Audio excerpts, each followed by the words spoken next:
नमस्ते, मैं प्रोफेसर राम शर्मा।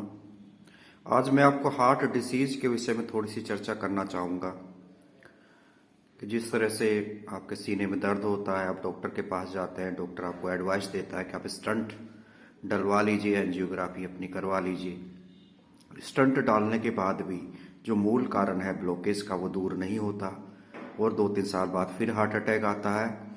फिर डॉक्टर 2-3 स्टंट डाल देता है, क्योंकि एक परमानेंट सॉल्यूशन एलोपैथी हमें नहीं देती है। उसके बाद फिर आएगा तो उसकी भी एक लिमिट है स्टंट डालने की, कितने डल सकते हैं। उसके बाद डॉक्टर कह देगा ओपन हार्ट सर्जरी आप करा लीजिए, उससे भी ब्लॉकेज का कारण समाप्त नहीं होता, कोलेस्ट्रॉल बनना खत्म नहीं होता और ओपन हार्ट सर्जरी की भी एक समय सीमा है। उसके बाद फिर पुनः हार्ट अटैक आएगा।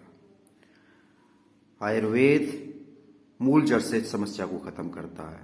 आपके ब्लॉकेज का मूल कारण है कोलेस्ट्रॉल, जो आपका लगातार बन रहा है, आपकी धमनियों में इकट्ठा हो गया है। उसे जब तक आप क्लियर नहीं करेंगे, ये समस्या बनी रहेगी।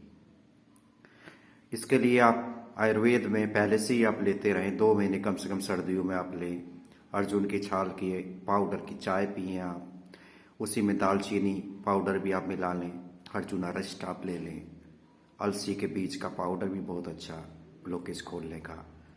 प्राणायाम, यानी अगर आप 2 महीने अर्जुन अरेस्ट, अर्जुन छाल पाउडर, दालचीनी पाउडर का सेवन आप कर लेते हैं तो पूरे फिर आपका ये ब्लॉकेज का निवारण हो जाता है। पूरे वर्ष फिर आप निसंकोच होकर रह सकते हैं। अगर इस पर आप ध्यान नहीं देते और टोटल डॉक्टर की तरफ आप ध्यान देते हैं तो ब्लॉकेज की समस्या बनी रहती है। अर्जुन छाल पाउडर, दालचीनी पाउडर का प्रयोग आप करें, अलसी का पाउडर भी आप प्रयोग करें।